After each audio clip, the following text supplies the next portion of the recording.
Sinus చాలామంది ఇబ్బంది పడుతున్నటువంటి ప్రాబ్లం సైనస్. దీనికి సంబంధించి ముఖ్యంగా తీసుకోవాల్సిన జాగ్రత్తలు ఏంటంటే చల్లటి వాతావరణంలో ఉండకపోవడం, ఏసీలు అట్లాంటి ప్లేస్లో ఉండకపోవడం, రిఫ్రిజిరేటర్లో పెట్టిన నీళ్లు తీసుకోకపోవడం, కొంత గోరువెచ్చటి నీళ్ళు రెగ్యులర్గా తీసుకుంటూ ఉండడం, ఇది ఖచ్చితంగా చేయాల్సినవి. దీంతో పాటు ఏంటంటే సుజోక్ థెరపీ కొరియన్ సిస్టంలో మనకేంటంటే సీడ్ థెరపీ అనే ప్రక్రియ ఉంది. ఇది రెగ్యులర్గా మీరు పెట్టుకోవడం ద్వారా చాలా మంచి రిజల్ట్ అనేది ఉంటుంది.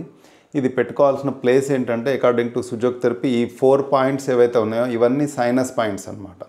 ఓకే, ఈ ప్లేస్లో మీరు ఏంటంటే తెల్ల మిరియాలు దొరికినట్టయితే చాలా మంచి రిజల్ట్ ఉంటుంది. ఒకవేళ తెల్ల మిరియాలు దొరకకుంటే మామూలు మిరియాలు, మీరు మన వంటింట్లో ఉన్న మిరియాలను తీసుకొని ఈ విధంగా ప్లాస్టర్కు అంటించుకొని ఈ 4 ప్లేసెస్లలో మీరు ఈ అప్లై అనేది చేసుకోండి. ఓకే, ఈ 4 ప్లేస్లలో అప్లై చేసుకున్న తర్వాత అరగంటకు ఒకసారి ఈ ప్రెషర్ పాయింట్స్ని మీరు ప్రెస్ చేస్తూ ఉండాలి. ఓకే, 6 అవర్స్ అనేది ఇది ఉంచుకోండి. ఇది ఒకరోజు లెఫ్ట్ తంబు, ఒకరోజు రైట్ తంబు అప్లై చేయండి. ఖచ్చితంగా మంచి రిజల్ట్ అనేది ఖచ్చితంగా ఉంటుందండి. దీంతో పాటు కొన్ని ప్రాణాయామ టెక్నిక్స్, అనులోమ్ విలోమ్ ప్రాణాయామ ఒకటి, తర్వాత కపాల్భాతి ఒకటి. ఓకే, ఇవి ప్రాక్టీస్ చేస్తూ ఉంటే మంచి రిజల్ట్ ఖచ్చితంగా ఉంటుందండి. మీ యొక్క అనుభవాలు కామెంట్ రూపంగా మాకు ఖచ్చితంగా తెలియచేయండి. Thank you for watching.